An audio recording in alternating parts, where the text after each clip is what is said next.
Daily Vachou, de l'info vachement fraîche livrée chez vous. Bonjour à tous, bonjour à toutes, je suis Louise Lespard du podcast La Clé des Champs, le podcast qui donne la parole aux agriculteurs. Avec Daily Vachou, je vous propose d'apprendre 5 infos incontournables sur le monde agricole pour que vous deveniez incollable en agriculture.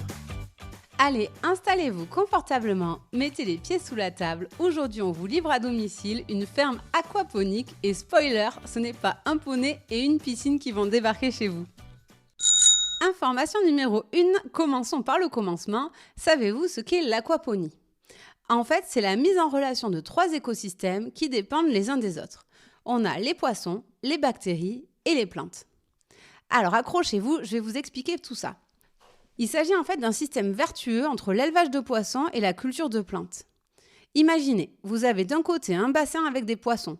Ces poissons sont nourris et ils vont produire des déjections qu'on va retrouver dans l'eau. Jusque-là, rien de neuf. Cette eau va être ensuite filtrée par des bactéries qui vont jouer un véritable rôle de station d'épuration. Elles vont en fait digérer l'ammoniac qui est présent dans les déjections des poissons et vont en faire une solution nutritive qui va être assimilable par les plantes. Une fois que cela est fait, l'eau est acheminée par un système hydropique jusqu'à de grands bacs d'eau placés sous serre. Et alors c'est là que ça devient innovant, c'est que dans ces bacs, il flotte des sortes de radeaux de polysirène qui sont agréés pour l'agroalimentaire et sur lesquels se trouvent les plantes. Oui, vous m'avez bien entendu. Il y a un trou qui laisse passer leurs racines qui trempent directement dans l'eau et non dans la terre comme on en a l'habitude. Et les plantes se nourrissent en fait de la solution nutritive qui vient des déjections des poissons et qui a été transformée par les bactéries par des aliments sains pour elles. Et les plantes, en plus de se nourrir, ont aussi un rôle à jouer puisque en se nourrissant, elles nettoient l'eau qui va pouvoir repartir toute propre aux poissons. Et ça repart pour un tour. C'est une culture qui a un système fermé où l'eau circule en permanence entre poissons et plantes. Information numéro 2, mais que peut-on bien produire en trempant des racines dans de l'eau ? Eh bien, beaucoup de choses, ma petite dame. En tout cas, tout un tas de feuillus, de légumes et d'aromates. Citons par exemple les tomates, les salades, les blettes, les épinards, mais aussi la ciboulette, le persil ou du basilic. Par contre, évidemment, impossible de faire pousser des légumes qui se développent habituellement sous terre, comme la pomme de terre ou les carottes. On ne peut pas faire des miracles non plus. Info numéro 3. La production en aquaponie présente de nombreux avantages. Elle assure d'abord une meilleure gestion des ressources en eau puisque cette dernière évolue en circuit fermé. On économise jusqu'à 90% d'eau par rapport à une production similaire qui est en terre.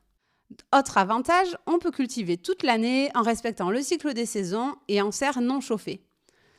On cultive également sans produits phytosanitaires ni antibiotiques puisqu'on est en circuit fermé et que si on traitait les plantes avec des produits phytosanitaires, l'eau serait contaminée et donc contaminerait les poissons également. C'est aussi un système qui est productif. On peut produire de manière intensive beaucoup de quantités sur des petites surfaces et le tout sans produits phyto. Et enfin, on produit en aquaponie des légumes et des poissons. Et oui, les poissons qui sont élevés dans les bacs sont ensuite transformés pour être consommés. 4e info. Alors, l'aquaponie est-elle une solution magique ? Eh bien non, comme toujours, il y a quand même quelques inconvénients. Déjà, l'aquaponie demande un fort investissement financier au départ. Les structures sont coûteuses, que ce soit la serre ou la mise en place des connexions entre les 3 écosystèmes de poissons, de plantes et de bactéries.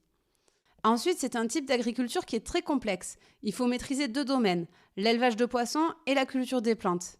Et pour que le système fonctionne, tout est une question d'équilibre. Il faut être très très vigilant et gagner en expérience pour mettre en place les bonnes actions au bon moment. Tout ceci demande de la main-d'œuvre avec un savoir-faire bien spécifique. Et puis, aquaponie ne veut pas dire absence de maladie. Ici, la maîtrise du climat sous serre est importante, mais comme toute production sans phyto, elle est exposée aux champignons et aux maladies avec peu de moyens de traitement. Et enfin, on ne produira pas tout en aquaponie. Certaines cultures légumières ont des cycles très longs et ne sont ni rentables ni pertinentes pour ce type de culture. Je pense aux choux ou à la courge, par exemple.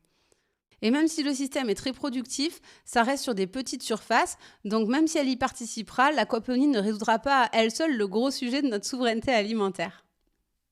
Et enfin, dernière info, l'aquaponie s'intègre complètement dans le courant de l'agriculture urbaine. Vu qu'il n'y a pas besoin de terre et que le système est productif sur des petites surfaces, de nombreuses fermes aquaponiques sont situées en périphérie des grandes villes. Citons par exemple les nouvelles fermes qui ont 2 fermes aquaponiques proches de Bordeaux, une à Mérignac et une à Lormont, et qui est menée entre autres par Laura Gori et ses associés. Et j'avais eu le plaisir d'interviewer Laura sur le podcast. On vous met le lien en description de l'épisode. Sachez qu'en moyenne, le degré d'autonomie alimentaire des 100 premières villes de France est de 2%. Et oui, ça fait peur. On gagnerait donc à développer des solutions pour que les villes produisent un minimum par elles-mêmes, et l'aquaponie s'inscrit complètement dans ce courant. Et voilà, vous savez tout. Rendez-vous très bientôt pour un nouveau Daily Vachou, de l'info vachement fraîche livrée chez vous. Mais avant de vous quitter, si vous travaillez de près ou de loin avec les agriculteurs, l'information suivante va vous intéresser. La Clé des Champs propose désormais des formations pour les entreprises et leurs collaborateurs. L'objectif ? Vous permettre de mieux connaître les réalités quotidiennes du métier d'agriculteur et les conditions de production de notre alimentation. Après avoir suivi un module en e-learning dédié à votre filière, vous aurez la chance de partir passer une journée en immersion à la ferme aux côtés d'un agriculteur. Pour plus d'infos et inscriptions, rendez-vous sur www.laclédeschamps-podcast.fr. À très vite!